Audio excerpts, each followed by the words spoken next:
के प्रभारी निदेशक आदरणीय रवि कुमार सर से मैं अनुरोध करना चाहूंगा, कार्यक्रम में कीनोट स्पीकर की भूमिका का निर्वहन कर रहे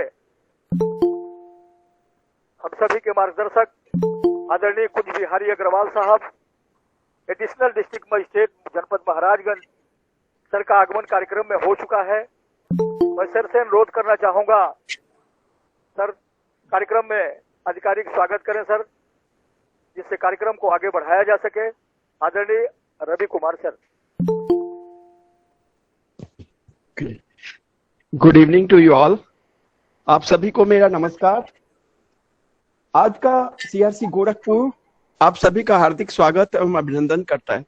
आज का जो विषय है, आज का जो वेबिनार है, management and prevention of multiple disabilities. आज का जो समय चल रहा है, कोविड-19 पैंडेमिक का सेकेंड वेव चल रहा है। सभी दिव्यांग बच्चे, माता पिता सभी अपने घरों पे बैठकर ऑनलाइन डिजिटल के माध्यम से कुछ न कुछ एक्टिविटी अपने बच्चे को करा रहे हैं। तो इसी वेबिनार के, इसी डिजिटल ऑनलाइन प्लेटफॉर्म के माध्यम से हमारे जो दिव्यांग बच्चे हैं, जो कि अभी कोविड-19 पैंडेमिक में वो बाहर नहीं निकल सकते, उनकी प्रबंधन, उनकी जो आज का जो टॉपिक है बहुत दिव्यांगता का विषय है। बहुत दिव्यांगता, जबकि किसी भी बच्चे में 1 से 2 या 2 से अधिक दिव्यांगता हो, चाहे वो बच्चा हियरिंग इम्पेयर्ड के साथ साथ उसको चलने में भी सेरेब्रल पाल्सी हो, लोकोमोटर डिसेबिलिटी हो, उसके साथ साथ अगर ब्लाइंडनेस हो, हियरिंग इम्पेयर्ड विथ ब्लाइंडनेस, तो ये कहीं ना कहीं बहुत दिव्यांगता के लक्षण हैं। और आज का यह विषय जो है बहुत दिव्यांगता, उसके आज के फिजिकल प्रिवेंशन, फिजिकल मैनेजमेंट, शारीरिक प्रबंधन और एजुकेशनल मैनेजमेंट के ऊपर आज उसके ऊपर चर्चा करेंगे। आज का विषय जो है इसी बहुत इंपॉर्टेंट टॉपिक है। और इस टॉपिक में हमारे जो दिव्यांग बंधु जुड़े हुए हैं, जितने भी पार्टिसिपेंट जुड़े हुए हैं, आज इस वेबिनार के माध्यम से अपना जो भी एक्टिविटीज पूछना चाहते हैं, वेब चैट बॉक्स के जरिए आप पूछ सकते हैं और घर पे बच्चे को छोटी छोटी एक्टिविटीज करा सकते हैं। सो आज without taking much time, first of all I would like to welcome our director doctor Himanshu Das sir, who is the director of National Institute of Empowerment of Person with Visual Disabilities, Dehradun. साथ ही साथ आज हमारे बीच keynote speaker के रूप में Shri Kunj Bihari Agarwal sir भी जुड़े हुए हैं। उनका मैं सादर अभिनंदन वंदन करता हूं सर। वार्म वेलकम सर, जो कि एडिशनल डिस्ट्रिक्ट मजिस्ट्रेट महाराजगंज से जुड़े हुए हैं। आज हमारे सीआरसी के अपने ही एक्सपर्ट मेंबर्स जो भी स्पीकर के रूप में आज बहुत दिव्यांगता के बचाव, प्रिवेंशन और मैनेजमेंट के बारे में आज अपना अनुभव साझा करेंगे। और ये बहुत दिव्यांगता के विषय एक अपने आप में बहुत इंपॉर्टेंट ब्रॉड टर्म है, एक बहुत बड़ा इंपॉर्टेंट टर्म है, जो कि 1 घंटे के अंदर इसको कंप्लीट नहीं किया जा सकता। बट अभी इस छोटे से समय के अंतराल में ही जो कुछ भी पूछना चाहते हैं, you can ask, parent can ask the questions, दिव्यांगजन के माता पिता पूछ सकते हैं। और सीआरसी गोरखपुर ऑनलाइन सेवाएं भी डिजिटल प्लेटफॉर्म के माध्यम से सभी सीआरसी के फेसबुक, सोशल मीडिया, वेबसाइट पे सभी हमारे एक्सपर्ट के कांटेक्ट नंबर दिए हुए हैं। जो कुछ भी प्रॉब्लम्स हैं,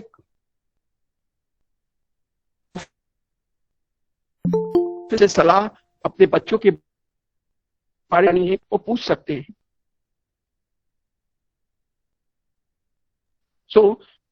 आज हमारे सीआरसी के एक्सपर्ट ही हैं, जो lecturer physiotherapy, assistant professor clinical psychology, assistant professor special education, आज हमारे बीच एक्सपर्ट के रूप में अपना एक्सपीरियंस साझा करेंगे। और साथ ही साथ आज इस वेबिनार से जुड़े जितने भी पार्टिसिपेंट्स हैं, प्रोफेशनल्स हैं और हमारे CRC team members, programme coordinators हैं, उनका भी धन्यवाद अदा करता हूं, जो कि आज के इस इंपॉर्टेंट टॉपिक के डिजिटल के माध्यम से डिजिटल प्लेटफॉर्म पर लाने का प्रयास किया गया। So without taking much time, I would like to welcome our keynote speaker, Sri Kunj Bihari Agrawal sir. Warm welcome, sir. And please, you should give your blessing, sir. Please, welcome, sir. धन्यवाद सभी लोगों को। आज का जो विषय है, corona से होने वाली बीमारियों को, कोरोना से होने वाली समस्याओं को और कोरोना से कैसे बचा जाए। तो मैं सर्वप्रथम अपनी बात शुरू करने से पहले ये कहना चाहूंगा कि कोरोना एक महामारी अवश्य है, लेकिन इससे डरने की कतई जरूरत नहीं है। महामारी से, इस बीमारी से बचाव करना बहुत महत्वपूर्ण है। इसमें शरीर की इम्यूनिटी कितनी आपकी स्ट्रांग है ये मायने रखती है। आपकी इम्यूनिटी आपके डरने से, आपके घबराने से निश्चित रूप से कम होती जाएगी।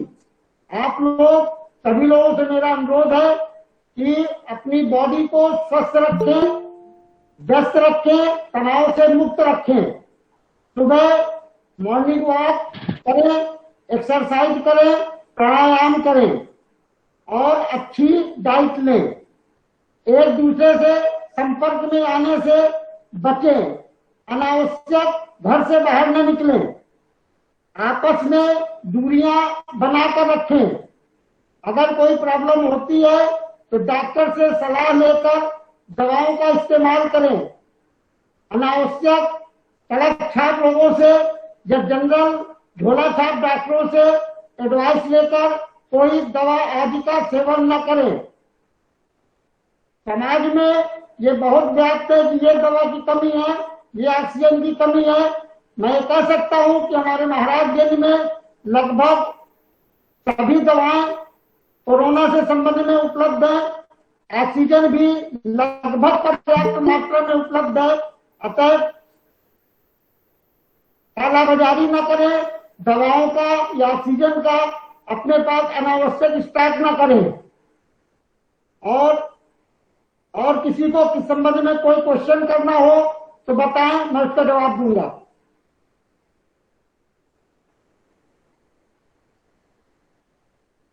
नागेंद्र जी।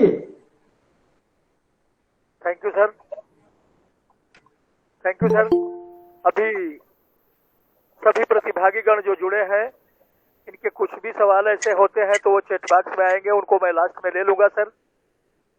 अभी बहुत बहुत धन्यवाद सर, आप हमारे कार्यक्रम में आए, हम सभी का उत्साहवर्धन किया आपने, बहुत बहुत धन्यवाद। कार्यक्रम को आगे बढ़ाते हुए मैं कार्यक्रम में स्पीकर के रूप में प्रतिभाग कर रहे हमारे बीच आदरणीय विजय कुमार गुप्ता साहब, लेक्चरर फिजियोथेरेपी सीआरसी गोरखपुर से मैं अनुरोध करना चाहूंगा कि सर आप कार्यक्रम में आए और अपने सुदीर्घ अनुभव का लाभ हम सभी के बीच साझा करें। आदरणीय Vijay Gupta sir. Thank you sir. सबसे पहले मैं आज के कार्यक्रम के जो हमारे हर कार्यक्रम के में जो हम लोगों को सहयोग देते हैं, जो हम लोगों का मार्गदर्शन करते हैं, हमारे नेशनल इंस्टीट्यूट के director doctor Himanshu Das sir का अभिनंदन करता हूं। साथ में सीआरसी गोरखपुर के रेजिडेंट कोऑर्डिनेटर श्री रवि जी का भी सादर अभिनंदन है। एडीएम साहब का तहे दिल से अभिनंदन है कि वो आज कार्यक्रम में जुड़े।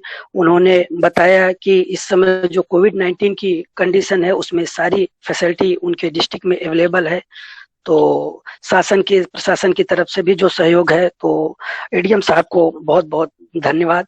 साथ में आज हमारे साथ अन्य जो रिसोर्स पर्सन हैं उनको भी मैं वंदन करता हूं। आज के प्रोग्राम कोऑर्डिनेटर श्री नागेंद्र पांडे जी को भी बहुत बहुत बधाई देता हूं कि आपने बहुत अच्छा विषय चुना है, जो कि है कि इस कोविड-19 के दौरान जो दिव्यांगजन हैं, जिनमें बहुत दिव्यांगता होती है, मल्टीपल डिसेबिलिटीज होती है, क्योंकि उनमें एक से ज्यादा डिसेबिलिटीज होती है, तो उनके साथ चैलेंजेस ज्यादा होते हैं, तो उसके क्या सलूशन हो सकते हैं, हम लोग उस पर चर्चा करेंगे। और आपने सारे एक्सपर्ट्स को बुलाए हैं, जो कि एक टीम में जो बहुत दिव्यांगता मिलके बनती है, तो कई आपने स्पीकर को बुलाया है, तो ये बहुत ही अच्छा विषय है। आपको बहुत बहुत बधाई देता हूं।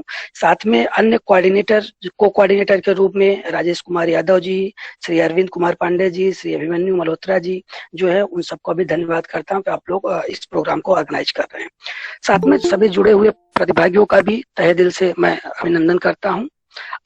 अब मैं आज के सब्जेक्ट पे आता हूं। आज का जो विषय है वो है management and prevention of multiple disabilities during covid pandemic. तो ये जो कोविड-19 का समय है, इस समय हम जो मल्टीपल डिसेबिलिटीज के केसेज है उसमें कैसे प्रिवेंशन कर सकते हैं और उसका मैनेजमेंट कर सकते हैं। तो कोविड-19 के समय मल्टीपल डिसेबिलिटीज का प्रिवेंशन एंड मैनेजमेंट करना बहुत ही महत्वपूर्ण है, क्योंकि ये मल्टीपल डिसेबिलिटीज होती है। Multiple disabilities means if a child have several different disabilities, more than one, more than two disabilities, combination of two disabilities, that may be like cerebral palsy with the hearing impairment, cerebral palsy with mental retardation, deaf blindness। तो इस तरह की जो दिव्यांगता है जो कि मिल के बनती है, जैसे अगर उसके अंदर डीफ ब्लाइंड है, सुनाई नहीं देता, साथ में दिखाई भी नहीं देता, शारीरिक अक्षमता है, चलने फिरने में अक्षमता है, साथ में उसका मेंटल आईक्यू लेवल भी, या लर्निंग डिसेबिलिटीज है, या मेंटल रिटार्डेशन है, तो यह बहुत ज्यादा ही चैलेंजिंग हो जाता है। और क्योंकि उसमें एक से ज्यादा डिसेबिलिटीज है, तो कोविड-19 के समय हम उसको कैसे कैटर करें, इस पे हम लोग चर्चा कर रहे हैं। तो एक जो इसका बिंदु है प्रिवेंशन, तो प्रिवेंशन बहुत इंपॉर्टेंट है कि क्योंकि कोविड-19 के दौरान प्रिवेंशन अगर हो जाए और ये प्रॉब्लम्स जो मल्टीपल डिसेबिलिटीज की हैं उसको अगर हम रोक सके फर्स्ट स्टेज पे, सेकेंड स्टेज पे या थर्ड स्टेज पे, मतलब प्राइमरी प्रिवेंशन कर सके, सेकेंडरी प्रिवेंशन कर सके या टर्सरी प्रिवेंशन करके 3 स्टेजेस में अगर हम किसी पे भी रोक सके तो ये तो बहुत ही बेस्ट होगा। क्योंकि इस समय जैसा हम देख रहे हैं कि हमारे डॉक्टर्स लोग भी बिजी हैं, वो चाहे इतना उनके ऊपर लोड है, कोरोना के मरीज हैं और भी हैं, तो लोगों को शायद उस हिसाब से जब सुविधाएं ना मिल पाए, तो इसलिए हमें प्रिवेंशन बहुत ही अटमोस्ट इम्पोर्टेंट हो जाता है। तो प्रिवेंशन की अगर हम बात करते हैं तो प्रिवेंशन 3 लेवल पे हम कर सकते हैं। फर्स्ट है कि अगर प्राइमरी प्रिवेंशन, तो प्राइमरी प्रिवेंशन कब होता है? Primary prevention action taken prior to the onset of disease, किसी भी डिजीज होने के पहले जो हम प्रिकॉशनल मेजर्स लेते हैं, that comes under the primary prevention. तो ये हमारे प्राइमरी प्रिवेंशन होता है। तो प्राइमरी प्रिवेंशन की अगर हम बात करें तो हम इसमें बहुत सारे चीजें कर सकते हैं प्राइमरी प्रिवेंशन में। जैसे कि हमें ध्यान ये रखना है कि जैसे अगर हम एक तो जैसे मान लीजिए मैरिज की बात है, मैरिज लोग जो मैरिज है वो हमें कम से कम अपने ब्लड रिलेशंस के जो हैं उसमें बचाना चाहिए। ब्लड के रिलेशंस के जो केसेज हैं, ब्लड रिलेशंस जैसे कि अंकल के लड़की या क्लोजली जो ब्लड रिलेटेड हैं, या नाना नानी के परिवार से, मतलब इतना क्लोजली हमें नहीं करना चाहिए ब्लड रिलेशन से। तो अगर ब्लड रिलेशन में मैरिज हम लोग अवॉइड करेंगे तो हम लोग बहुत सारी जो डिसेबिलिटीज हैं जो हेरिडेटरी होती हैं, एक से दूसरे में जाती हैं जनरेशन में, उसको हम लोग रोक सकते हैं। दूसरा कि अगर हमें जो शादी की एज है वो हमें 18 ईयर के पहले जो हमें प्रेगनेंसी कंसीव करने का एज है, जो हेल्दी प्रेगनेंसी कंसीव मानी जाती है, तो उसमें जो होता है वो 18 साल के पहले नहीं होना चाहिए कंसीव। और 35 ईयर के बाद भी थोड़ा सा उतने हेल्दी, चाहे वो जो जाइगोट बनते हैं वो उतने हेल्दी नहीं रह जाते हैं, तो उसमें भी डिसेबिलिटी के चांसेस होते हैं। तो हमें 18 to 35 एज ग्रुप के बीच में जो कंसीव है प्रेगनेंसी का वो करना चाहिए। तो ये हम सावधानियां रख सकते हैं। दूसरा, अगर हम प्लानिंग कर रहे हैं कि हाँ हम प्लानिंग कर रहे हैं कि फैमिली प्लानिंग कर रहे हैं कि हाँ हमें अब बच्चा चाहिए, तो देन हमें अपने डॉक्टर से कंसल्ट में रहना है आफ्टर कंसीविंग द प्रेगनेंसी। तो आपको फर्स्ट ट्राइमेस्टर ऑफ प्रेगनेंसी से ही डॉक्टर के कंसल्ट में रहना है, जिससे कि अगर कोई बर्थ डिफेक्ट है, बहुत सारी बीमारियां अर्ली डायग्नोस हो जाती हैं, बर्थ डिफेक्ट है, तो फर्स्ट ट्राइमेस्टर में डायग्नोस हो गई तो हम लोग उसको एबॉर्ट कर सकते हैं अकॉर्डिंग टू द जो हमारी जुडिशरी गाइडलाइंस है कि इतने वीक तक हम लोग अगर उसमें डॉक्टर के कंसल्ट से कर सकते हैं, तो हम लोग वो भी बिकॉज एक हमारे पास ऑप्शन रखता है। और हम लोग डिफेक्टिव अगर कोई प्रेगनेंसी है तो उसे हम लोग अवॉइड कर सकते हैं। अगर कोई मिसकैरेज बार बार हो रहा है और बार बार अगर उसको ट्विंस बच्चे हैं या लेबर पेन, बहुत ज्यादा देर तक लेबर पेन परसीव कर रहा है, तो इन सब चीजों को हमें डॉक्टर के कंसल्ट में रहना है। तो ये भी प्रिकॉशंस हमें लेना है। और हम बात करते हैं कि सेकेंडरी की अगर हम बात करें, सेकेंडरी इंपेयरमेंट कब हो, कैसे हम रोक सकते हैं। तो जैसे कि जो कि हमारे डिजीज के प्रोग्रेस को स्लो कर दे, ठीक है, तो वो हम सेकेंडरी प्रिवेंशन में रखेंगे। जैसे कि अगर हम बात करें, अगर हम डायग्नोसिस टाइम से कर ले, अर्ली डायग्नोसिस कर ले, तो हम उस लेवल पे अर्ली डायग्नोसिस कर लेते हैं, तो हम वहां पर भी प्रिवेंट करने में काफी हद तक सक्सेस हो जाएंगे, डिसेबिलिटी को रोकने में सक्सेस हो जाएंगे। तो अर्ली डायग्नोसिस बहुत इंपॉर्टेंट है। तो अर्ली डायग्नोसिस करने का तरीका है कि अगर बच्चा मान लीजिए कोई किसी समय पे किसी ऑडिटरी स्टिमुलस के लिए रिस्पॉन्स नहीं कर रहा है, बच्चा दूध वो जब माँ का दूध पी रहा है तो दूध निगल नहीं पा रहा है, दूध पीने में उसको सकिंग में प्रॉब्लम हो रही है, बच्चे का ग्रैप्स रिफ्लेक्स जो है वो प्रॉपर रिफ्लेक्स कोई होल्ड को ऑब्जेक्ट को वो होल्ड नहीं कर पा रहा है, बच्चा समय से बच्चे का लार गिर रहा है, मान लीजिए उसका ड्रूलिंग हो रहा है, बच्चा समय पे करवट नहीं ले रहा है, पेट के बल नहीं हो रहा है, रोलिंग नहीं कर पा रहा है, बच्चा समय पे बैठ नहीं पा रहा है, बच्चा अपने समय पे खड़ा नहीं हो पा रहा है। तो अगर अर्ली इन चीजों को, बच्चा समय पे चल नहीं पा रहा है, तो समय पे अगर इन लोगों को अर्ली हम लोग डायग्नोज कर लें, तब भी हम डिजीज को काफी हद तक रोक सकते हैं। क्योंकि ब्रेन जो है वो डेवलप करता है अप टू 6 ईयर तक, मैक्सिमम ब्रेन डेवलप होता है, 90% ब्रेन अप टू 6 ईयर तक डेवलप हो जाता है, उसके बाद लर्निंग प्रोसेस होती रहती है। तो हम ब्रेन को ट्रेंड कर सकते हैं, क्योंकि ब्रेन में जो चोट लगी है, डिफेक्ट हुआ है, तो ब्रेन ने उस चीज को करना भूला है, हम उसको रिकॉल करा सकते हैं, उसको रिकॉल करा सकते हैं अर्ली स्टेजेस में। तो अर्ली स्टेजेस में हम उसको रिकॉल करा सकते हैं, मूवमेंट लर्निंग करा सकते हैं। तो ये भी हमारा है कि अर्ली डायग्नोस हो जाएगा। देन स्पेसिफिक इंटरवेंशन जो है, जैसे कि अर्ली इंटरवेंशन सेंटर पे हम लोग ले जा सकते हैं, तो उसका इंटरवेंशन जल्दी स्टार्ट हो जाएगा। स्पेसिफिक इंटरवेंशन होगा तो भी हम उस पे काम कर सकते हैं, क्योंकि जो मल्टीपल डिसेबिलिटीज के बच्चे हैं उस पे इंटरवेंशन बहुत इंपॉर्टेंट है, क्योंकि ये पूरी टीम करती है। क्योंकि उसको एक डिसेबिलिटीज नहीं है कि फिजिकल डिसेबिलिटी है, सिर्फ फिजियोथेरेपिस्ट ने काम किया। अगर लर्निंग डिसेबिलिटीज है तो उसके लिए स्पेशल एजुकेटर भी चाहिए, और अगर मेंटल रिटार्डेशन है या आईक्यू लेवल कम है तो उसके कॉग्निशन लेवल को बढ़ाने के लिए हमें साइकोलॉजिस्ट की भी जरूरत पड़ेगी। अगर हियरिंग प्रॉब्लम है तो हमें ऑडियोलॉजिस्ट की भी जरूरत पड़ेगी। इसी तरह एक टीम वर्क जो है वो काम करती है, तो इन टीमों के साथ मिल के ही एक बनता है, तो इन्हें स्पेसिफिक इंटरवेंशन की जरूरत होती है। इसलिए जो अगर अर्ली डायग्नोस हो गया तो हम अर्ली इंटरवेंशन सेंटर पे अगर इनको ले जाते हैं, EIC अभी भारत सरकार उसको डेवलप कर रही है, हर लगभग कुछ जगह स्टार्ट हो गए हैं, बाकी जगह प्रपोजल है। तो अर्ली इंटरवेंशन सेंटर में पूरी टीम होती है, तो मल्टी डिसिप्लिनरी अप्रोच काम करती है, क्योंकि किसी एक सारे प्रॉब्लम्स एक दूसरे से रिलेटेड होते हैं। क्योंकि हम जब कोई ऑब्जेक्ट, चाहे जब सेंसरी स्टिमुलस जाता है तो उसी के रिस्पॉन्स में मोटर रिस्पॉन्स होता है। जब हम कोई चीज देखते हैं तभी हम उसको परसीव करते हैं, और तभी हम उसके लिए कोई एक्शन करना हुआ तो करते हैं। अगर किसी ने सपोज हमसे बोला कि आप पेन उठाइए, तो हमें पहली बात तो पेन दिखनी चाहिए। तो अगर हम पेन देखेंगे, मतलब मैसेज पेन का हमें देखने का जाएगा, तब हमारे वो हाथों को मैसेज करेगा कि पेन उठाना है। जब अगर हम देख ही नहीं पाएंगे तो कैसे उठाएंगे। तो एक चीज ये। दूसरी बात, किसी ने कहा पेन उठाइए, तो उठाने के पहले उसकी आवाज सुनना पड़ेगा कि हमारा ऑडिटरी स्टिमुलस सही है कि नहीं। अगर हम सही से सुन पा रहे हैं, फिर हम सही से देख पा रहे हैं, देन हम उसको समझ पा रहे हैं कि ये पेन ही है, तो देन हम पेन को उठाएंगे। तो ये चारों चीजें हो गई, सुनना, देखना, समझना और फिर उठाना। तो चारों का इसमें इंटरलिंक है, और ये पाथवे पूरा ब्रेन में बना हुआ है, ऑडिटरी से लेके विजुअल से लेके, फिर उसके परसेप्शन से लेके, फिर उसको लर्निंग सीखने से लेके, कॉग्निशन से लेके, देन मूवमेंट से। तो ये सिस्टम एक दूसरे से कोरिलेटेड है। इसीलिए मल्टीपल डिसेबिलिटीज में ये बहुत इंपॉर्टेंट हो जाता है कि सारी टीम एक साथ काम करे।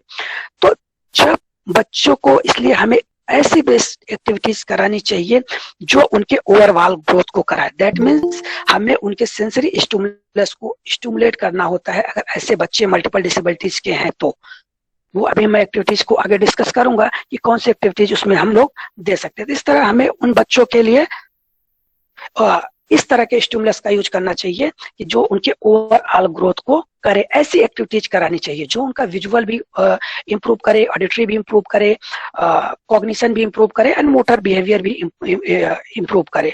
तो ऐसा हमें गोल ओरिएंटेड एक्टिविटीज बच्चों को देना चाहिए।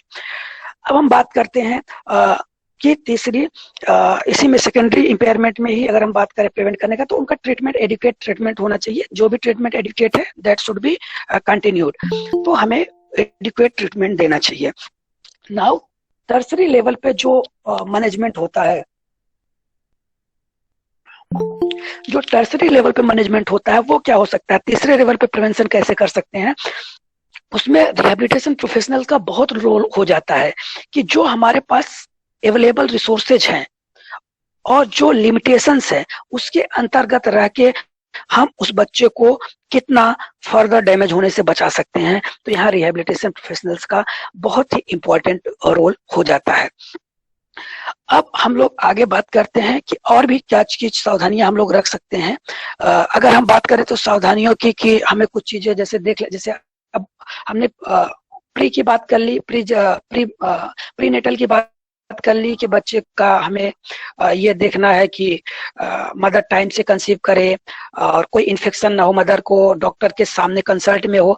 लेकिन ड्यूरिंग द बर्थ टाइम हमें कुछ चीजों को ऑब्जर्व करना होता है। जैसे अगर बच्चे का सर आपको बहुत ज्यादा बड़ा लग रहा है या बहुत ज्यादा छोटा लग रहा है, तो दोनों ही कंडीशन है। अगर कम है तो माइक्रोसिफेली हो सकता है, और ज्यादा बड़ा है तो जैसे हाइड्रोसिफेलस के कंडीशन में हो सकता है।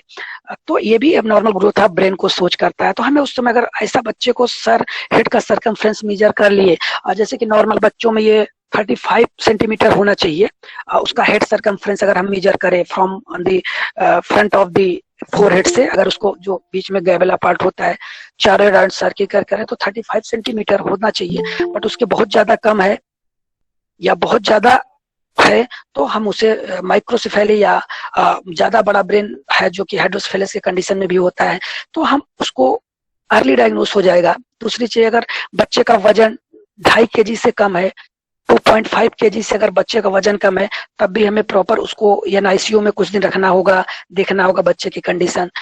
या बच्चा बहुत ज्यादा ओवरवेट है तब भी हमें कुछ जो की जांच करनी होगी। तो हमें वेट का, लो बर्थ वेट से भी हमें अर्ली डायग्नोसिस में प्रिवेंशन में मदद मिल जाती है। और हम क्या सकते हैं, अगर बच्चा बर्थ के समय क्राई नहीं किया, डिले इन क्राई है, तो भी हमें उस समय पता चल जाता है कि बच्चे में कोई डिफेक्ट हो गया। अगर बच्चा रोया नहीं तो हमें कुछ भी नहीं करना है, उसको वेट नहीं करना है, हमें डॉक्टर के कंटिन्यू टच में बने रहना है। तो ये प्रिवेंशन, मेजर प्रिवेंशन हैं जो लोग हम लोग कर सकते हैं। और बर्थ के बाद भी पोस्ट नेटल की बात करें तो बच्चे के छोटे मोटे इंजरी हो गई, सर में चोट लग गया, तो उस समय हमें बहुत कॉन्शियस रहने की जरूरत है।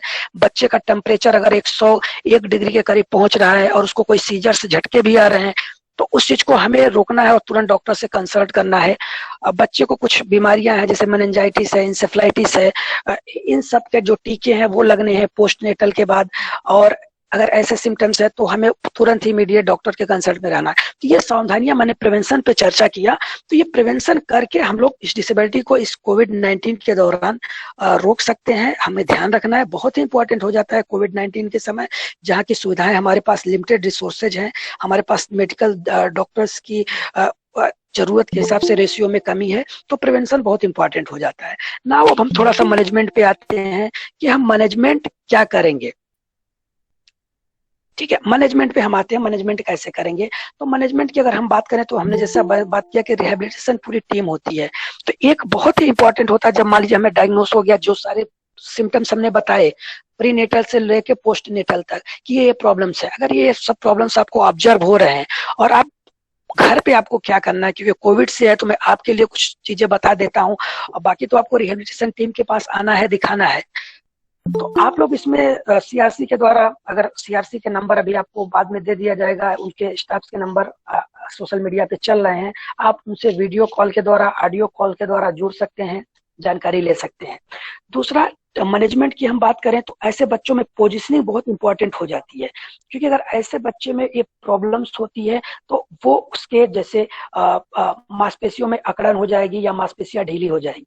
तो दोनों ही केसेस में अगर हम देखें तो पंजे नीचे की तरफ जाएंगे, बहुत कॉमन सा होता है। तो हमें पंजों को ऊपर की तरफ रखना है, जिससे जो ग्रेविटेशनल मसल्स हैं, जो एंटी ग्रेविटेशनल मसल्स हैं, वो वर्क करती रहे। तो हम पोजीशनिंग के लिए सोते समय उसके पैरों के नीचे खिंचाव करके पंजे के पास पिलो लगा सकते हैं। बैठते समय उसके एक पिलो उसके घुटने के नीचे, अगर बैठ के बच्चा टीवी देख रहा है तो एक पिलो, एक पिलो उसके घुटने के नीचे लगा सकते हैं, जिससे उसका ये मसल्स का एक फाइबर रेक्टस फेमोरिस काम करता रहे, जो उसको खड़े होने में हेल्प करेगा। बच्चे को दोनों पैर, जब बैठा है टीवी देख रहा है तो दोनों पैर को फैला देना है, अपार्ट कर देना है, दोनों पैर जितना पॉसिबल उतना खिंचाव करके बीच में तकिया लगा देना है। यह काम सोते समय भी करना है। और तो इस तरह से ये 3 एक्टिविटीज तो बच्चों को बहुत इंपॉर्टेंट है, क्योंकि ये तीनों मेजर मसल वर्क है। एक पंजे के नीचे, पैरों के बीच में अपार्ट करके पिलो, और घुटने के नीचे पिलो। ये तो पोजिशनिंग की बात हो गई। और फिर हम बात करते हैं एक्सरसाइज की। तो देखिए, बच्चे में, छोटे बच्चों की अगर हम बात करें तो हम मैट एक्सरसाइज देते हैं। तो एक देखिए, बच्चा जो नॉर्मल बच्चा जैसे विकास सीखता है, वो बच्चा विकास सीखता है, बच्चा पहले करवट लेना सीखता है। तो सेम हियर हम बच्चों को पहले करवट लेना सिखाते हैं। बच्चा को हम करवट लेना सिखाएंगे, मतलब उसको रोलिंग बोलते हैं। तो बच्चे को हम रोलिंग सिखाएंगे कि बच्चा सीधा लेटा है तो पेट के बल हो जाए, और पेट के बल से सीधा हो जाए। तो उसके लिए आप लोग कंसल्ट कर सकते हो हमसे। हम बता देंगे कि उसके हाथों को निकाल के, एक हाथ बाहर निकाल के, पैरों को हल्का मोड़ के आसानी से पलट जाएगा। आपको ये करना है। फिर उसको उसी पोजीशन से फिर उल्टा पलटना है, हाथों को बाहर करके पैरों को मोड़ के पलट देना है। तो एक तो रोलिंग एक्टिविटीज करानी है। दूसरी अगर एक्टिविटीज, रोलिंग के बाद अगर हम बात करें तो उसको जो दूसरी एक्टिविटीज है रोलिंग के बाद, उसको प्रोनिंग में ही एल्बो प्रोनिंग कराना है। मतलब उसके हाथों के ऊपर दिखाना है, हाथ रख लेगा और हाथ से वो प्रोन ऑन एल्बो, अपने एल्बो पे ऊपर की तरफ देखेगा। तो आप कोई ऑब्जेक्ट उसको ऊपर दिखाते हुए उसके हाथों पे लाइए, हाथों मीन्स एल्बो पे, ठीक है, पूरा हाथ रहेगा। उसके बाद और इम्प्रूवमेंट कंडीशन में लाना है कि उसको हाथ पे लाना है, प्रोन इन हैंड पोजीशन कराना है, हाथ पे कोई चीज ऑब्जेक्ट को ऊपर दिखाना है। देन उसको हम लोग ब्रीजिंग कराते हैं, सीधा लेटा के दोनों कमर को ऊपर उठाने के लिए बोलते हैं। एक हम लोग हुक लाइंग बोलते हैं, उसके सीधा उठाने के बाद उसके ट्रंक को साइड टू साइड रोटेशन कराते हैं। उसको घोड़ा बनाते हैं, जिसको क्वाड्रीपॉड पोजीशन बोलते हैं। क्वाड्रीपॉड, दोनों हाथों पे, दोनों घुटने पे बच्चे को लाते हैं, दैट इज द क्वाड्रीपॉड पोजीशन। और उस पोजीशन में हम बैलेंस मेंटेन कराते हैं। कोई ऑब्जेक्ट देख के उसके हाथ से ऑब्जेक्ट को हम पकड़ाते हैं कि हाथ बच्चा उस ऑब्जेक्ट को पकड़े। तो this will be improve balance coordination as well as motor activities. ये दोनों में हेल्प करेगा, balance coordination and motor activities में। हम लोग ये एक्टिविटीज कराते हैं। देन हम उसको हाफ नीलिंग में बनाते हैं, जैसे कि हनुमान जी बनते हैं तो हनुमान जी पोजीशन में उसको बनाते हैं, जैसे हनुमान जी बैठे रहते हैं उस पोजीशन में हाफ नीलिंग, एक पैर आगे लाके। फिर हम उसको दोनों पैर लाके, जैसे जिस पोज में बच्चा पोट्टी करता है उस पोजीशन में दोनों घुटने के बल बैठाते हैं। शुरू में हम बच्चे के हाथ को आगे सपोर्ट दे देते हैं बच्चे को हाथ। हाँ सर, समझ जाएंगे सर। बस सर मैं 2 मिनट में अपना सेशन कंक्लूड करता हूँ sir, 2 minute please sir, 2 minute में मैं सेशन कंक्लूड करता हूँ। तो हमें फिर नीलिंग, हाफ नीलिंग करना है, ठीक है। नीलिंग, हाफ नीलिंग के बाद फिर हमें उसको स्टैंडिंग कराना है, सहारे से पकड़ाना है, फिर उसको हमें चलाना है, गेट ट्रेनिंग देना है। तो हम इस तरह मैट एक्सरसाइज बहुत इंपॉर्टेंट है। साथ में बच्चों को कुछ खिंचाव वाली एक्सरसाइजेज है, दोनों पैरों को फैलाना है, पंजे को ऊपर की तरफ खिंचाव देना है अपने हाथों से, ठीक है। और उसके हैमस्ट्रिंग मसल्स को, पूरे पैर को ऊपर उठा के खिंचाव देना है, स्ट्रेचिंग देना है। बाकी कुछ जनरल एक्सरसाइज हैं, घर पे आपको कराना है। बच्चे को हाथों को चलवाना है, कलाई को चलाना है, हाथ को मोड़ना है, सीधा करना है, कंधे को गोल गोल घुमाना है, कंधे को ऊपर ले जाना है, नीचे लाना है, पैरों को फैलाना है, कमर को उठाना है। तो ये ओवरऑल एक्सरसाइज करने से आपका रेंज ऑफ मोशन मेंटेन रहेगा और कॉन्ट्रेक्चर डेवलप नहीं होगा, जिससे फर्दर डिफॉर्मिटी नहीं हो। तो ये सारे प्रिकॉशंस आपको लेने हैं और ये एक्सरसाइज आपको घर पे देने हैं। वो उम्मीद करता हूँ कि मेरी द्वारा दी गई जानकारी आप लोग के इस पैंडेमिक के समय काम आएंगे। आप इसे फॉलो करिए और किसी भी जरूरत के लिए सीआरसी के स्टाफ्स के नंबर्स, फ्लायर सोशल मीडिया पे अपडेट हैं, आप उनसे कांटेक्ट कर सकते हैं। Thank you sir, thank you. Thank you sir, बहुत बहुत धन्यवाद।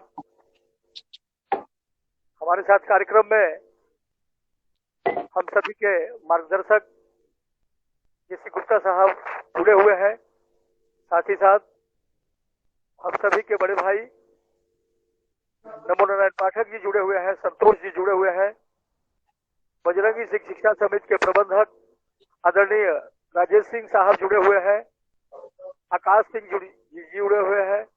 मैं कार्यक्रम में पुनः आपका सभी का हार्दिक स्वागत, अभिनंदन, वंदन करता हूं। आज बहुदिव्यांगता के क्षेत्र में जनपद महाराजगंज तथा जनपद कुशीनगर की स्थितियां मंडल के अन्य सभी जनपदों से भिन्न है। आप सभी कार्यक्रम में प्रतिभाग बनाए रखें, जिससे वक्ताओं द्वारा दी गई जानकारियां आप सभी के माध्यम से जन जन तक पहुंच सके। कार्यक्रम में आप सभी का स्वागत है, अभिनंदन है, वंदन है। मैं कार्यक्रम को आगे बढ़ाते हुए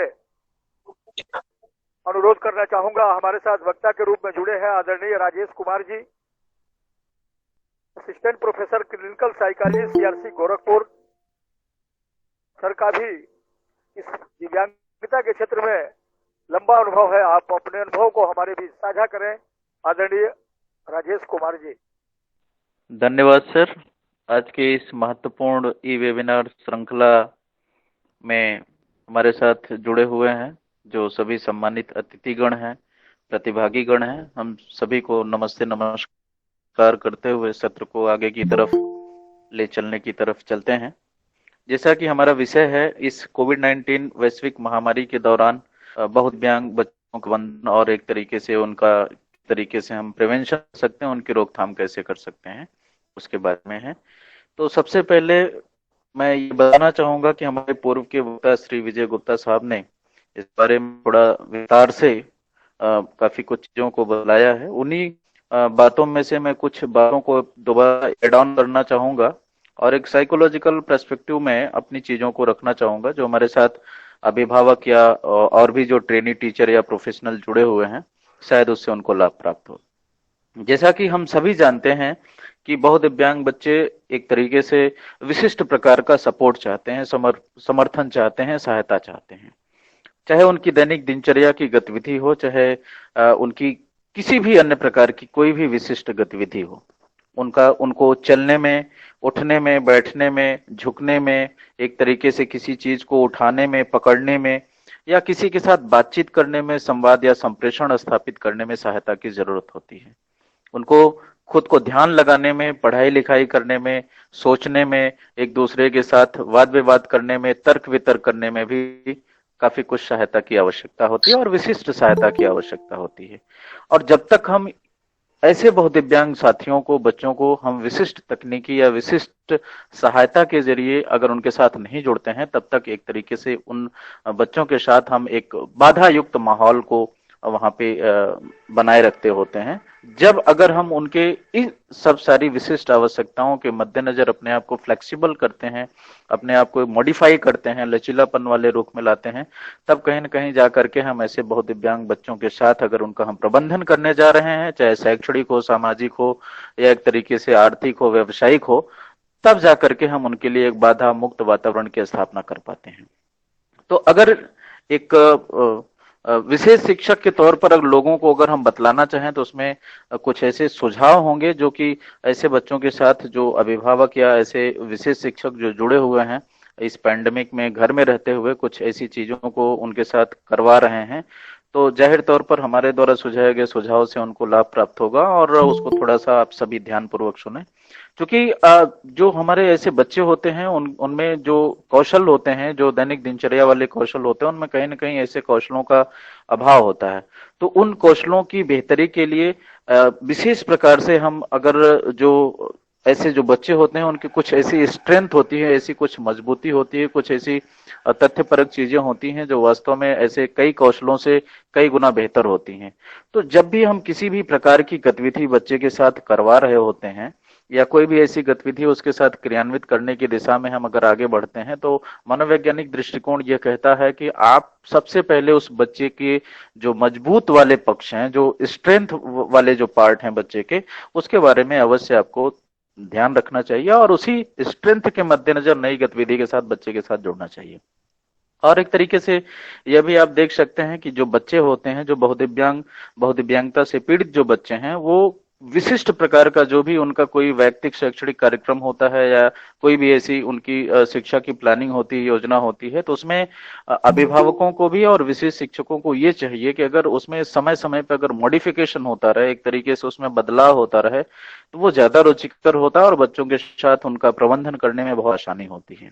और सबसे बड़ी चीज ये है कि इस प्रकार का जब भी कोई आप प्रबंधन कार्यक्रम एक तरीके से बदलाव वाली दिशा में लेके जा रहे होते हैं, तो उस समय आपको, अगर आप विशेष शिक्षक हैं तो आपको अभिभावक कोष में शामिल करना चाहिए बदलाव करते समय। यदि आप अभिभावक हैं, घरेलू एक्टिविटी में, घरेलू गतिविधियों में इस तरीके का कोई बदलाव कर रहे हैं, तो उसमें आप विशेष शिक्षक का राय मशवरा अवश्य प्राप्त करें, उनसे परामर्श करें, कंसल्टेशन करें।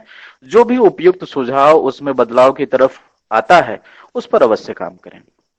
इस तरीके से यदि आप देखें तो कहीं न कहीं जो बच्चे के साथ जो लक्षित व्यवहार होता है उसमें एक तरीके से परोक्ष या अपरोक्ष रूप से जो भी व्यक्ति उसमें जिम्मेदार होता है वो अपनी सहभागिता, अपनी प्रतिभागिता को पूर्ण रूप से दर्ज कराता है। और अगर इस तरीके से डायरेक्ट या इनडायरेक्ट वे में कोई भी व्यक्ति किसी भी गतिविधि में अपना पार्टिसिपेशन कर रहा होता है या करवा रहा होता है, तो मुझे ये लगता है कि उस बच्चे में अपेक्षानुसार जो एक अपेक्षित जो लक्षित व्यवहार का परिणाम हम देखना चाह रहे हैं वो कहीं न कहीं बेहतर हो सकता है और परिणाम बदल सकता है, और ये सकारात्मक परिणाम के रूप में हम सभी के सामने आ सकता है। और रही सवाल, इस समय हम तकनीकी के दौर में चल रहे हैं। इस पूरे मीटिंग में लगभग 100 लोग जुड़े हुए हैं, भारत के प्रत्येक प्रांतों के रिप्रेजेंटेटिव इस मीटिंग में हैं। तो सेम मैं ये कहना चाह रहा हूं कि हमारे अभिभावकों को, हमारे विशेष शिक्षकों को जब भी ऐसे बहुत दिव्यांग बच्चों के साथ वो ऐसा कोई कार्यक्रम कर रहे होते हैं तो उनको इस प्रकार की जो असिस्टिव टेक्नोलॉजी है, जो सहायक तकनीकी है, इन सभी के बारे में भी बिल्कुल जानकारी होनी चाहिए। अगर बेहतर जानकारी होगी तो मुझे ये लगता है कि उनका जो शैक्षणिक या थेरेपेटिक इंटरवेंशन मैनेजमेंट जो हम लोग कर रहे हैं या करवा रहे हैं घर में रहते हुए, वो बेहतर हो सकता है और बेहतर से बेहतर हो सकता है, जिससे कि बच्चे का जो एक तरीके से जो कार्यक्रम हम बच्चे के साथ कर रहे हैं उसमें परिणाम बेहतर आ सकता है। और सबसे बड़ी चीज ये है कि जब बच्चा घर में रह रहा है इस पेंडेमिक के दौर में, सामान्य लोग जो है एक तरीके से मनोसामाजिक स्थितियों से बिल्कुल एक तरीके से भिन्न होते जा रहे हैं। लोगों में गुस्सा, चिड़चिड़ापन, डर, भय, इमोशनल ब्रेकडाउन, बहुत सारी चीजें देखने को मिल रही हैं।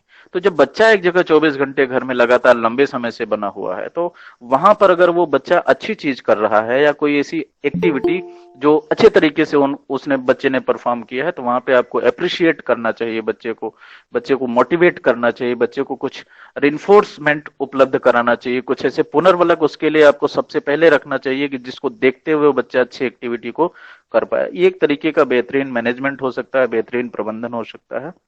साथ ही साथ हम बात करेंगे समस्यात्मक व्यवहारों की। तो समस्यात्मक व्यवहार एक तरीके से ऐसे बच्चों के साथ चुनौती होती है, चुनौतीपूर्ण एक तरीके से बच्चे जब व्यवहार करते हैं तो पेरेंट्स कहीं ना कहीं बहुत हताश, परेशान, निराश और मायूस हो जाते हैं।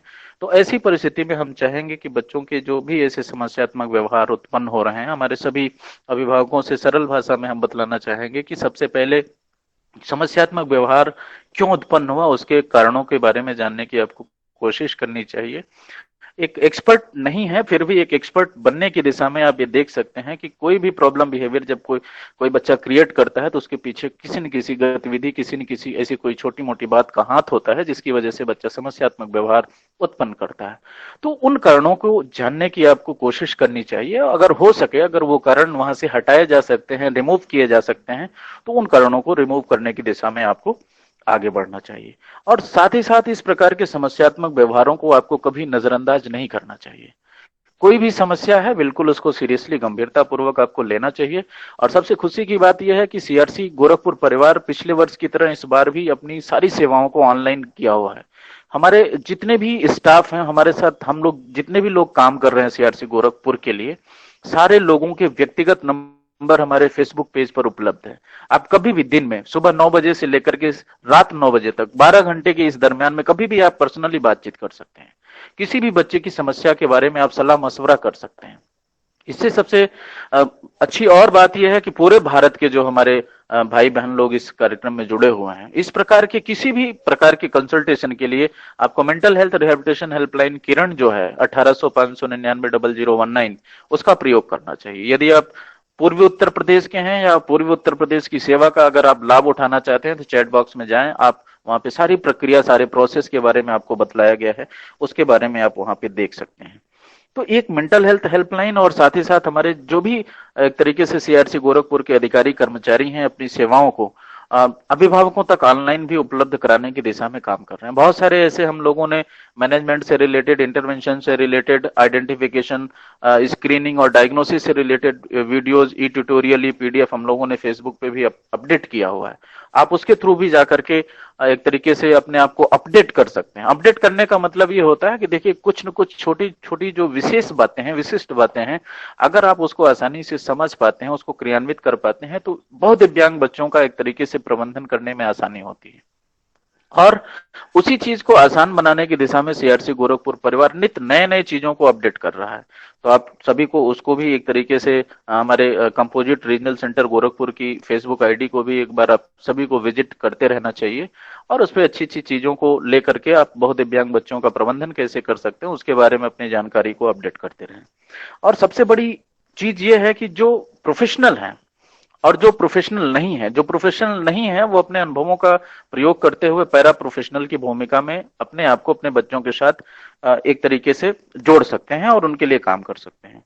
हमेशा जो ऐसे बच्चे होते हैं, जो बहु दिव्यांग बच्चे होते हैं, उनकी जो एक तरीके से रिस्पॉन्सेस आते हैं, जो उनकी प्रतिक्रियाएं आती हैं, वो बिल्कुल बहुत मंद गति से आती हैं, बहुत धीरे धीरे आती हैं। तो जब आप ऐसे बच्चों के साथ किसी पुनर्वसन प्रक्रिया में जब आप जुड़े हुए हैं, तब आपको वहां पे ऐसे बच्चों के रिस्पॉन्सेस के लिए आपको इंतजार करना चाहिए, वेट करना चाहिए, आप में पेशेंस होना चाहिए, आप में धैर्य होना चाहिए। जब आप वेट करेंगे, जब आप एक तरीके से पेशेंसफुली उन बच्चों के रिस्पॉन्सेस की को वेट करेंगे, तो मुझे लगता है कि बच्चे रिस्पॉन्ड करेंगे और जैसे ही रिस्पॉन्ड करेगा उसके आगे क्या एक्शन होना चाहिए उस पर आपको काम करना चाहिए। और साथ ही साथ आप सभी को मैं ये भी बतलाना चाहूंगा कि हर समय आप सभी को अपना निर्णय स्वयं लेना चाहिए। रहा सवाल ये एक तरीके से प्रबंधन का, कुछ चीजें मैं जोड़ना चाहूंगा प्रिवेंशन के तौर पर, चूंकि समय की बाध्यता है। हमारे बाद अभी हमारे वक्ता हैं श्री नीरज मधुकर साहब, उनको भी बोलना है, बात करना है, आप सभी को भी समय का ख्याल रखना है। तो कुछ कम समय में ही मैं अपनी बात को यहाँ पे बिल्कुल कंक्लूड करूंगा कि प्रिवेंशन में अगर हम देखें एज ए साइकोलॉजिस्ट, जहाँ पे मैं अपनी बात देखता हूँ, समझता हूँ, तो वहां पे ऐसे बच्चों के लिए सबसे पहले नवजात शिशुओं का एक तरीके से स्क्रीनिंग होना चाहिए, उनकी डायग्नोसिस होनी चाहिए, कॉम्प्रिहेंसिव लेवल पे होनी चाहिए। और अगर स्क्रीनिंग में या डायग्नोसिस में ऐसी कुछ डिफॉर्मिटी, ऐसी कुछ विसंगति नजर आती है, तो तत्काल प्रभाव से ऐसे बच्चों का उपचार और पुनर्वास सेवाओं की उपलब्धता को वहां पे सुनिश्चित करना चाहिए, चाहे वो थेरापेटिक इंटरवेंशन हो, चाहे साइकोलॉजिकल इंटरवेंशन हो, या एक तरीके से वहां पे अर्ली इंटरवेंशन सेंटर में जो सर्विसेज उपलब्ध होती हैं चाहे उनका हो। इसके अलावा अगर पूर्व में गर्भधारण से पहले या गर्भधारण के दौरान कुछ ऐसी विसंगति को अगर हम एक तरीके से स्क्रीन आउट कर लेते हैं, तो उस पे भी कुछ ऐसी चीजें हैं जिनके बारे में विजय गुप्ता साहब ने आपको बतला दिया है, उसकी तरफ भी आप जा सकते हैं। साथ ही साथ अगर ऐसे कोई बच्चे आइडेंटिफाइड हो रहे हैं और हो ही चुके हैं, उनके साथ काम चल रहा है, तो आपको उनको विशेष रूप से ध्यान देना चाहिए कि और भी डिफॉर्मिटी उन बच्चों में ना बढ़े। तो ऐसे लिए आपको उनको संतुलित आहार की उपलब्धता को सुनिश्चित कराना चाहिए। ऐसे अभिभावकों को आपको उचित परामर्श उपलब्ध कराते रहना चाहिए और उनके जो मनोसामाजिक जो समस्याएं हैं, उनके मन में जो डर है, भय है, गुस्सा है, चिड़चिड़ापन है, इत्यादि सारी चीजों को दूर करने के लिए उपयुक्त जो विधि हो सकती है, उपयुक्त जो माध्यम हो सकता है, उसके बारे में जन जागरूकता कार्यक्रमों के जरिए उनको जोड़ना चाहिए और उनको सेवाओं को उपलब्ध कराना चाहिए। इन्हीं बातों के साथ मैं अपनी वाणी को विराम देना चाहूंगा और मैं उम्मीद करूंगा कि आज के इस वेबिनार में हमारे तरफ से जो भी चीजें बतलाई गई हैं आप सभी के लिए फायदेमंद होंगी। धन्यवाद। Nagendra sir. Thank you sir, बहुत बहुत धन्यवाद। आज यह कार्यक्रम जनपद महाराजगंज से जुड़ के जिला प्रशासन के सहयोग से तथा बजरंगी सिंह शिक्षा समिति के केंद्र मान के संयुक्त तत्वाधान में आयोजित है। अभी भी बहुत सारी मूलभूत सुविधाओं से पूर्वांचल के भूभाग पे ये दोनों जनपद अभी भी बहुत सारे दृष्टि से पिछड़े हुए हैं।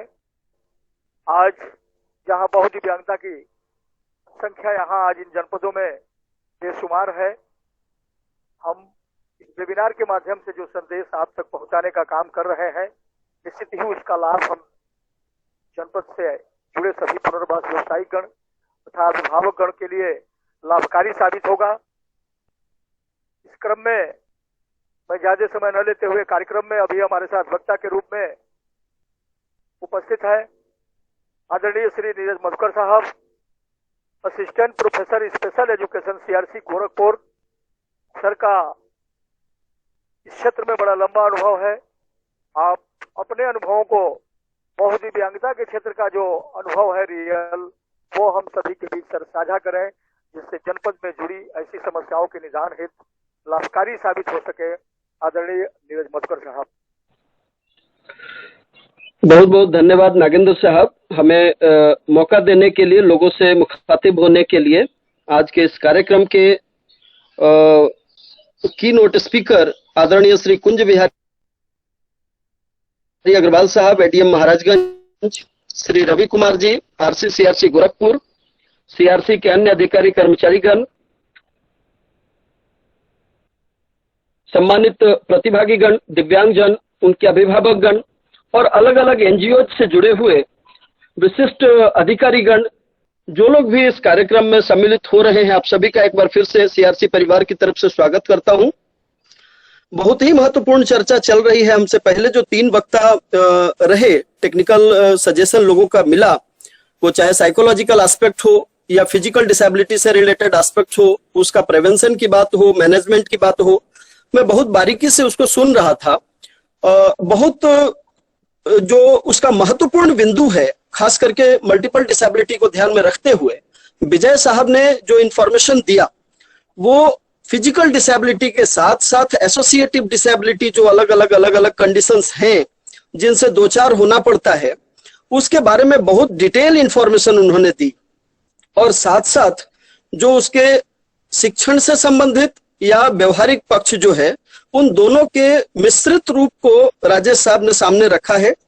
और उससे पहले मैं सरकार के तरफ से जो मूल बात को रखने के लिए हमारे साथ मुखातिब थे एडीएम साहब, उन्होंने भी उस बात को रखी कि कोरोना काल में कड़ाई भी और दवाई भी, दोनों परिस्थितियां सामने आनी है। सो तीनों वक्ताओं को मैं सुन रहा था। 1999 से पहले अगर हम इसको देखते हैं, ध्यान देते हैं बहुत दिव्यांगता की स्थिति को भारत में, तो 1999 से पहले तक के उसका कोई लीगल प्रोविजन नहीं था इनके लिए कुछ भी।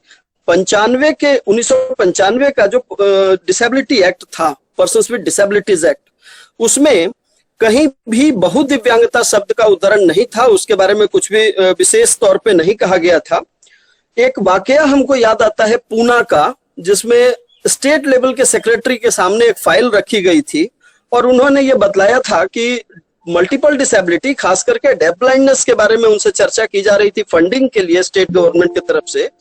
और उन्होंने बतलाया था कि इस फाइल को अगर आप 2 टुकड़े करके ले आएंगे, हियरिंग इम्पेयरमेंट की एक फाइल और ब्लाइंडनेस की एक फाइल, तो हम दोनों के लिए लाखों रुपए आपको दे सकते हैं, लेकिन डेफ ब्लाइंडनेस के लिए मेरे पास फूटी कौड़ी नहीं है। ये स्थिति थी उस समय तक। 2005 की बात मैं कर रहा हूं, जिस समय मैं ट्रेनिंग में था। ये स्थिति थी उस समय तक, सरकार की जो दृष्टिकोण थी, सरकार की जो सोच थी मल्टीपल डिसेबिलिटी को लेकर के। और उसके बाद परिस्थितियां बदली। जब 2016 का एक्ट आया, उससे पहले 1999 के एक्ट में, नेशनल ट्रस्ट एक्ट में बहुदिव्यांगता के बारे में बतलाया गया, उसके प्रोविजन किए गए सारे रिहेबिलिटेटिव एस्पेक्ट के। तो उसके बाद परिस्थिति बदली और जो एनजीओज काम कर रहे हैं या गवर्नमेंट के अधिकारी काम कर रहे हैं, वो सारे लोगों ने जो जन जागरण किया है, उसका आज ये नतीजा है कि इस मंच पर हम लोग बहुदिव्यांगता के बारे में विस्तार से चर्चा कर रहे हैं और सरकार की तरफ से जो भी प्रोविजन है उसके बारे में बतला रहे हैं। खास करके पेंडेमिक की कंडीशन में जो प्रिवेंशन की बात की जा रही थी अभी, पेंडेमिक की कंडीशन में उस प्रिवेंशन को और ज्यादा जोर देने की जरूरत है। बिकॉज जो आम जनमानस है, हम लोग हॉस्पिटलाइज डिलीवरी को बढ़ावा देने पर जोर दे रहे थे, लेकिन आम जनमानस इस समय सामान्य समस्याओं को लेकर के और खास करके डिलीवरी की कंडीशन को लेकर के हॉस्पिटल जाने को तैयार नहीं है साहब। क्योंकि ग्रामीण क्षेत्रों में एक ऐसा कोरोना का एक ऐसा भय व्याप्त है लोगों के अंदर कि वो सामान्य परिस्थितियों में हॉस्पिटल को इग्नोर कर रहे हैं। तो ऐसी कंडीशन में जब प्रसव की कंडीशन घर पे हो रही है, तो हाई रिस्क जो केसेज हैं, चूंकि जन्म जो पहले हाई रिस्क केसेज के होते थे, जो परिस्थितियां पहले होती थी, जो कॉम्प्लिकेशंस होते थे, वो आज भी हो रहे हैं। लेकिन कोरोना की वजह से केवल उसका जो प्रिवेंटिव मेजर्स है उसमें कहीं ना कहीं ढिलाई न हो जाए और सारा किया कराया खत्म न हो जाए, उस पर सबको अलर्ट रहने की जरूरत है। वो चाहे मेडिकल टीम हो, रिहेबिलिटेशन की टीम हो, और एक लाइन याद आता है कि पहरुए सावधान रहना। वो पहरुए कोई और नहीं, वो पहरुए हम और आप हैं, वो चाहे सरकारी क्षेत्र से हो या दूसरे क्षेत्र से हो। दूसरी चीज, मैं एक 2019 का यूनेस्को का एक रिपोर्ट अभी पढ़ रहा था, जिसमें कहा गया कि 1/4 बच्चा ऐसा जो 5 से 19 साल का है वो अभी भी स्कूल जाने से वंचित है, लेकिन 5 साल से नीचे का जो बच्चा है वो 3/4 बच्चा अभी भी करीब करीब स्कूल में या तो गया नहीं है या अटेंडेंस विदाउट लर्निंग है। ये कंडीशन उसके रिपोर्ट में लिखी गई है। और ये सच्चाई है कि अर्ली आइडेंटिफिकेशन को बढ़ावा नहीं मिल पा रहा है उस लेवल तक के जहां तक के जाकर के हम उनको शुरुआती दौर में ही प्रिवेंटिव मेजर लेकर के दिव्यांग होने से ही रोक दे या दिव्यांगता को कम कर दे, दिव्यांगता के प्रभावों को कम कर दे। और उसमें हम सबकी जिम्मेवारी बराबर आती है, जितने रिहैब प्रोफेशनल्स हैं, जितने एनजीओ मेंबर्स हैं, स्टेक होल्डर्स हैं, वो सबकी जिम्मेवारी बराबर आती है। उसके बाद की कंडीशन एक और है कि 72% जो कंडीशन है लोगों की, 72% जो दिव्यांगजन है वो अभी भी छोटे बच्चे या दूसरे जो चिल्ड्रन विद डिसेबिलिटीज हैं वो 72% अभी भी रूरल एरियाज में है, जिनकी बेसिक नीड रोटी कपड़ा मकान है। पेरेंट्स को पता है कि इस बच्चे को पढ़ाना है, लेकिन उनकी स्थिति ऐसी नहीं है कि उस बच्चे को स्कूल में भेजे और उसकी नीड को फुलफिलमेंट कर सके, और उनके लिए किताब और कपड़ा और जो बेसिक बुनियादी जरूरतें स्कूल को लेकर के होती है उसको पूरा कर सके। और इस कोविड ने और ज्यादा सत्यानाश किया है, चूंकि लोगों की नौकरियां गई है, तो आगे तो कितनी भयावह स्थिति आएगी इसके लिए लोगों को तैयार रहने की जरूरत है, और कहीं ना कहीं पूरे समाज को एकजुट होकर के सामने आने की जरूरत है। मैं इस फेज में एक और चीज है कि आरसीआई को भी धन्यवाद देना चाहूंगा, और माननीय हमारे जो केंद्रीय मंत्री डॉक्टर थावरचंद जी गहलोत साहब हैं, उनकी दूरदर्शिता को भी सलाम करना चाहूंगा। उन्होंने परसों एक प्रोग्राम लॉन्च किया है, विदेश के मेलबर्न यूनिवर्सिटी के साथ जो प्रोग्राम लॉन्च किया है, CBID, community based inclusive development. और ये जो एक सोच है ये बहुत ही दूरदर्शी सोच कही जा सकती है, चूंकि बेसिक लेवल पे, बुनियादी लेवल पे काम करने वाले लोगों का अभाव है अपने यहाँ, खास करके छोटे बच्चों के साथ जो आंगनबाड़ी के लेवल पर काम कर सके, उनके साथ काम करने वाले जो हमारे पास रिहैब प्रोफेशनल्स हैं, हमें अगर सही पता है तो केवल एक केयर गिवर का कोर्स है जो उस लेवल पे काम करने के लिए कैपेबल अपने पास है, और एक फोर्स, अपनी वर्क फोर्स तैयार हो रही है। अगर ये CBID का कोर्स शुरू हो जाता है और इसको सरकार सचमुच में पूरे मन से लागू करती है और उनके लिए जॉब के लिए आगे वेन्यूज क्रिएट करती है, तो दिव्यांगता के लिए एक बहुत बड़ा पिलर बन करके ये खड़े होंगे, जो अर्ली आइडेंटिफिकेशन से लेकर के और आगे तक के लिए एक बनाने का काम करेंगे। उसके ऊपर दीवार बन सकती है, उसके ऊपर बहुत सारा काम किया जा सकता है। क्योंकि अर्ली आइडेंटिफिकेशन और इंटरवेंशन कितना महत्वपूर्ण है ये बताने की जरूरत हम लोगों को नहीं है। दूसरी चीज, ये जो प्रोग्राम अभी हम लोग चला रहे हैं, जिसमें प्रायः कोशिश करते हैं कि ज्यादा से ज्यादा पेरेंट्स जुड़ सके, एक जिम्मेवार पेरेंट्स, एक जागरूक पेरेंट्स अगर हम लोग बना सके समाज में, तो अर्ली आइडेंटिफिकेशन को और बढ़ावा दे सकते हैं। और मल्टीपल डिसेबिलिटी के केसेज में खास करके जब कॉम्प्लिकेशन सबसे ज्यादा होते हैं तो परिवार की भूमिका सबसे ज्यादा बढ़ जाती है, बिकॉज घंटे 2 घंटे में रिहैब प्रोफेशनल्स उनका बहुत ज्यादा मदद नहीं कर पाएंगे। ऐसे में परिवार को और उनके जो भाई बहन है, दिव्यांगजन के जो भाई बहन है, उनको ट्रेनिंग देना, उनको तैयार करना, उनको मानसिक रूप से तैयार करना और तकनीकी रूप से तैयार करना, ये प्रोफेशनल्स की जिम्मेवारी हो जाती है। और ऐसी कंडीशन में मैं बहुत शॉर्ट में थोड़ा रिकमेंडेशन देना चाहूंगा कि क्या करना चाहिए। सो पेरेंट्स जो है, जिनके पास अभी पेंडेमिक की कंडीशन में बच्चे हैं और साइकोलॉजिकल एस्पेक्ट्स अभी राजेश जी ने बताया कि चिड़चिड़ापन बढ़ जाता है, गुस्से इस समय ज्यादा कंडीशन आती है। सो उस कंडीशन में अपने गुस्से को, अपने फ्रस्ट्रेशन को थोड़ा रोक करके रखना है साहब, चूंकि बच्चा जो कुछ देखता है सामने वही सीखता है। कल हम लोग सुन रहे थे लखनऊ के वेबिनार में, और जया जी उसमें जुड़ी हुई थी, माननीय जया किशोरी जी, जो आध्यात्मिक गुरु भी हैं, और उन्होंने भी इस बात की चर्चा की थी कि बच्चे तो एक पवित्र फूल की तरह है, जिसको श्रद्धा सुमन अर्पित करते हैं जिस तरीके से, और लोगों की जो सोच है अध्यात्म को लेकर के, उसके ऊपर बहुत सारी बातें उन्होंने कही। लेकिन अगर पेरेंट्स को हम ट्रेंड करते हैं, पेरेंट्स को इस लेवल पे हम मेंटेन करते हैं, उनको जागरूक करते हैं कि वो अपने बच्चों की सुरक्षा, वो अपने बच्चे की पढ़ाई, वो अपने बच्चे का रिहेबिलिटेशन खुद से करने में सक्षम हो जाए, तो एक तो वर्कलोड घटेगा थोड़ा रिहैबिलिटेशन प्रोफेशनल्स के ऊपर, और वो जो वर्कलोड घटेगा उसका फायदा दूसरे डिसेबल्ड पर्सन्स को मिल पाएगा, दूसरे जो persons with disability, children with disabilities है, उनको मिल पाएगा। क्योंकि मैं सीआरसी गोरखपुर में ही देखता हूँ ओवरबर्डन्ड है, हमारे सारे के सारे एक्सपर्ट्स जितने भी जुड़े हुए हैं वो सारे के सारे ओवरबर्डन्ड है। उनके पास मैक्सिमम केसेज आ रहे हैं दिन में जिनका थेरापेटिक सर्विसेज वो दे रहे हैं, लेकिन एक व्यक्ति के लिए लिमिटेशन है कि कितनी सर्विसेज दे पाएंगे वो, कितने लोगों तक पहुंच पाएंगे वो। तो ऐसी परिस्थिति में कहीं ना कहीं हम लोगों को तैयार करने की जरूरत है, पेरेंट्स को और सिबलिंग को, उनके कजन्स को।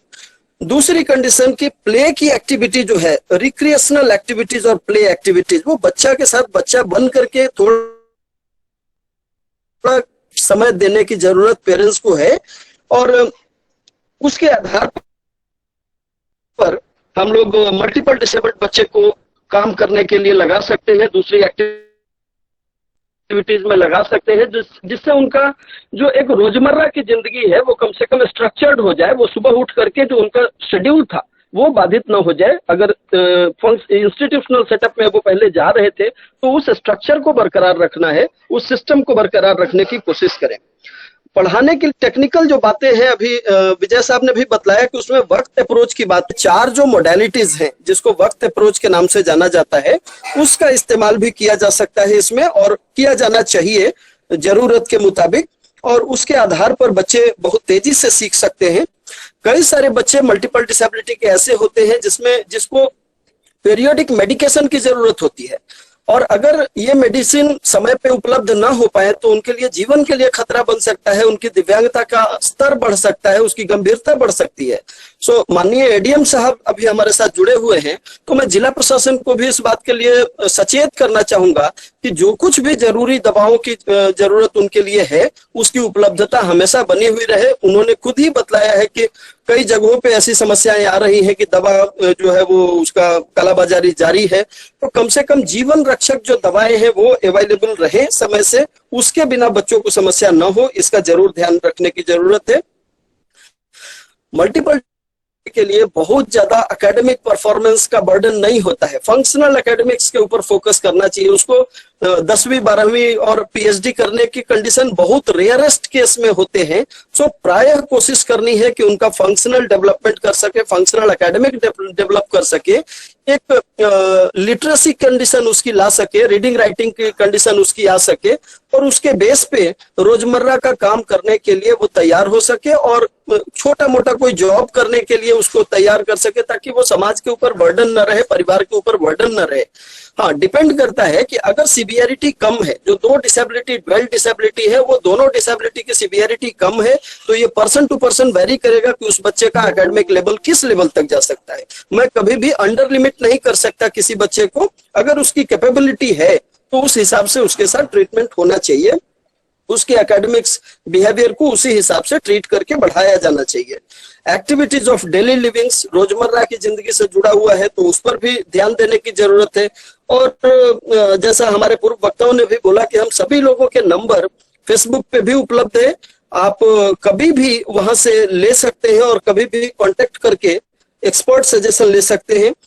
एक बहुत महत्वपूर्ण चीज खास करके एडल्ट बच्चों के लिए पर्सनल हाइजीन और सेल्फ केयर, इसकी जरूरत हमेशा होती है। खास करके इंटेलेक्चुअल डिसेबिलिटी वाले बच्चों के साथ बड़ी समस्या होती है, अगर फीमेल है तो उसके साथ बहुत समस्या होती है। सो इन सब चीजों पे डॉक्टर्स के साथ बात करने में या हमारे टेक्निकल एक्सपर्ट्स के साथ बात करने में बिल्कुल भी झिझक नहीं होनी चाहिए। ये टेक्निकल चीजें हैं और टेक्निकल चीजों को टेक्निकली उनसे सीखना है कि किस तरीके से पर्सनल हाइजीन का ध्यान रख सके। अगर बच्चे एडल्ट हो गए हैं तो उनके साथ जो सेक्सुअल बिहेवियर्स आ रहे हैं, उनके साथ जो एज अप्रोप्रिएट बिहेवियर जो कंडीशन है कि 18 साल या 17 साल की कंडीशन आ गई है और शारीरिक जो बदलाव आते हैं उससे संबंधित अगर कोई इश्यू आता है तो उसके ऊपर खुल करके वो बात करें और बच्चों के लिए प्रॉपर उसकी ट्रेनिंग की व्यवस्था करें। ये सारी बातें थी जिसके ऊपर मैं फोकस करना चाह रहा था आप लोगों के साथ।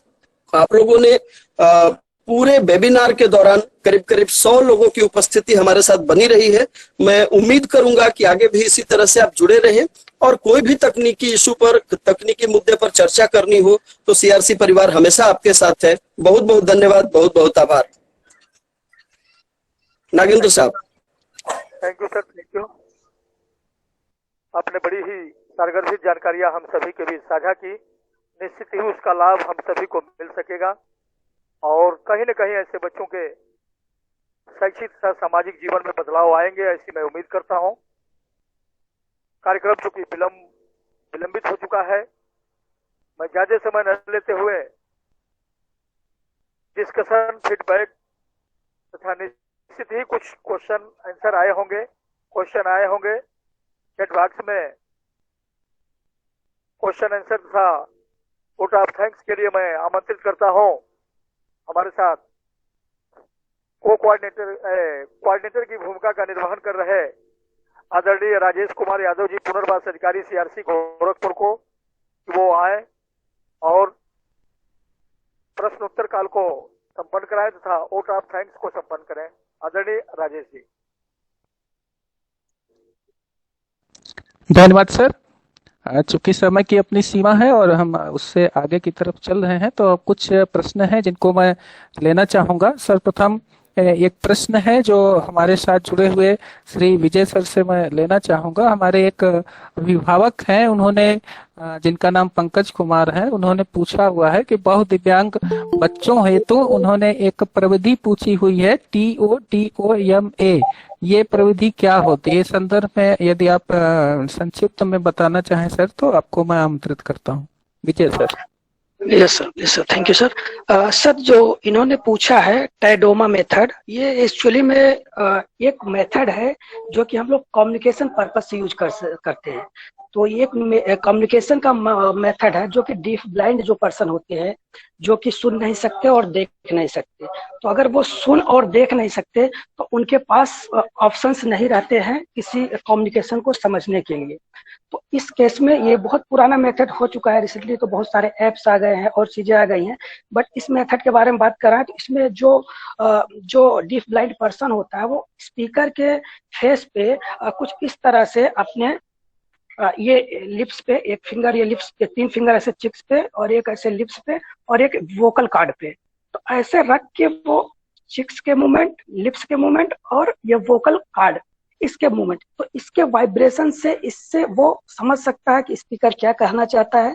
तो वो स्पीकर के कही हुई बातों को अपने समझने के लिए यूज करता है। जैसे कि अभी नीरज सर ने बताया कि काइनेस्थेटिक सेंस है, तो काइनेस्थेटिक सेंस बहुत इंपॉर्टेंट हो जाता है, जो कि टच, प्रेशर और वाइब्रेशन। तो इसमें हम टच भी कर रहे हैं और प्रेशर और वाइब्रेशन, जो वाइब्रेशन नाक से निकल रही है, लिप्स से निकल रही है और प्लस जो वोकल कार्ड से निकल रही है, इसको वो परसीव करके वो उसकी कही हुई बातों को समझ सकता है। अभी भी कुछ जगह ये मेथड यूज हो रहा है और लोग इसको अच्छे से यूज करते हैं, जिससे उसका वो समझने के लिए यूज करते हैं। तो this is the method of communication which is mainly used by the deaf blind person. धन्यवाद सर। प्रश्नों का क्रम तो बहुत लंबा है और बहुत सारे प्रश्न आए हुए हैं, क्योंकि समय हमारे पास सीमित है, इसलिए सभी अभिभावकों से मैं यहाँ पे बताना चाहूंगा कि आपके प्रश्नों के उत्तर आपको आपकी ईमेल आईडी पर भेज दिए जाएंगे, जो कि हमारे आज के महत्वपूर्ण विशेषज्ञ हमारे साथ जुड़े हुए थे। उन्हीं लोगों से हम प्रश्न का उत्तर आप सभी को जरूर भेज देंगे। और लास्ट में धन्यवाद ज्ञापन का क्रम आता है, तो इस धन्यवाद ज्ञापन की कड़ी में, जैसा कि आदरणीय श्री नागेंद्र पांडे सर ने मुझे जिम्मेदारी दे रखी है, तो सर्वप्रथम मैं धन्यवाद ज्ञापित करना चाहूंगा अपने राष्ट्रीय निदेशक डॉक्टर हिमांशु दास सर को, जो कि डायरेक्टर हैं NIEPVD देहरादून के, साथ ही साथ वो इंचार्ज डायरेक्टर हैं CRC गोरखपुर के। सर का बहुत ही ज्यादा आशीर्वाद हम लोगों के ऊपर रहता है। उनके आशीर्वाद और उनके आशीर्वचनों के फलस्वरूप ही हम इस तरह के कार्यक्रमों को कर पाने में सक्षम होते हैं, सफल होते हैं। और इसी क्रम में मैं धन्यवाद ज्ञापित करना चाहूंगा आज हमारे साथ कीनोट स्पीकर के रूप में जुड़े रहे आदरणीय श्री कुंज बिहारी अग्रवाल सर, जो कि ADM है महाराजगंज में। सर ने बहुत ही महत्वपूर्ण तरीके से हमारे अभिभावकों को बताया कि वर्तमान जो परिवेश है, परिस्थितियां हैं, उसमें किस प्रकार से हमें अपने आप को व्यवस्थित रखना है, मानसिक रूप से शांत रहना है, तथा जो सरकार की गाइडलाइंस हैं उनको फॉलो अप करते हुए घर में रहते हुए किसी तरह की समस्याओं को महसूस न करना, एवं सरकार का हर तरफ से सभी अभिभावकों, चाहे वो दिव्यांगजन हो या आम जनमानस हो, सभी को विशेष सहयोग सरकार द्वारा है। सर का मैं विशेष रूप से आभारी हूँ सीआरसी गोरखपुर परिवार की तरफ से कि उन्होंने अपने महत्वपूर्ण समय में से आज हमें समय निकाला और लगातार हमारे कार्यक्रम में सर जुड़े रहे। सर का बहुत बहुत धन्यवाद। साथ ही साथ धन्यवाद ज्ञापन की कड़ी में मैं धन्यवाद देना चाहूंगा, हमारे साथ जुड़े हुए थे वक्ता के रूप में श्री विजय कुमार गुप्ता सर। आपने बहुत ही महत्वपूर्ण जानकारियां भौतिक चिकित्सा से संदर्भित हमारे अभिभावकों को दी, जिससे सभी अभिभावक सुनिश्चित तौर पर लाभान्वित होंगे। इसी क्रम में मैं धन्यवाद ज्ञापित करना चाहूंगा श्री राजेश कुमार सर का, जो कि assistant professor clinical psychology CRC Gorakhpur से हैं। सर ने भी भावनात्मक रूप से किस तरह से इस लॉकडाउन के दौरान अपने आप को सबल बनाना है अभिभावकों को, इस संदर्भ में बहुत ही महत्वपूर्ण जानकारी दी। साथ ही साथ मैं धन्यवाद देना चाहूंगा श्री नीरज मधुकर सर का, जिन्होंने अनेक प्रकार के अनुभवों के तहत विभिन्न जानकारियों को यहाँ हमारे अभिभावकों को दिया। साथ ही साथ शैक्षिक प्रावधान क्या होना चाहिए इस लॉकडाउन के दौरान मल्टीपल डिसेबल्ड बच्चे के लिए, और कोविड-19 में जो पैंडेमिक स्थिति है उसमें कैसे अपने आप को संभालना है, इस संदर्भ में सर ने बहुत ही महत्वपूर्ण रूप से जानकारी प्रदान की। साथ ही साथ धन्यवाद ज्ञापन के क्रम में मैं धन्यवाद देना चाहूंगा डॉक्टर प्रभात अग्रवाल सर का, जो कि एमडी हैं, साथ ही साथ assistant professor psychiatry BRT medical college में।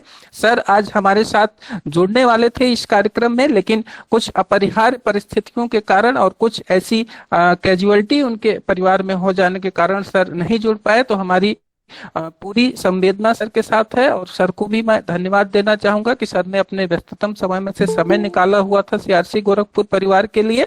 और धन्यवाद ज्ञापन की इस कड़ी में मैं धन्यवाद ज्ञापित करना चाहूंगा, हमारे साथ जुड़े हुए थे बजरंगी शिक्षा समिति से श्री राजेश सिंह सर, उनका तहे दिल से धन्यवाद, जो कि हमारे अभिभावक गार्जियन भी हैं। साथ ही साथ हमारे मित्र श्री आकाश जी भी इस कार्यक्रम में जुड़े हुए थे, उनको भी धन्यवाद ज्ञापित करना चाहता हूं, एवं उनके जितने भी छात्र छात्राएं आज इस कार्यक्रम में जुड़े हुए थे सभी को धन्यवाद ज्ञापित करता हूं। साथ ही साथ हमारे साथ जुड़े हुए थे हमारे आदरणीय अभिभावक एवं पूर्व AYJNISHD के उप निदेशक श्री जेसी गुप्ता सर, उनको भी धन्यवाद ज्ञापित करता हूं। साथ ही साथ हमारे मित्र श्री नमो नारायण पाठक जी इस कार्यक्रम में जुड़े हुए थे, उनको भी धन्यवाद ज्ञापित करना चाहता हूं। एवं इसके अलावा कृष्णा जन कल्याण समिति से भी छात्र छात्राएं जुड़े हुए थे इस कार्यक्रम में। साथ ही साथ हमारे अभिभावक जो कि अपने बच्चों की, बहुदिव्यांग बच्चों की समस्याओं हेतु तो उसके निराकरण हेतु इस कार्यक्रम में जुड़े हुए थे,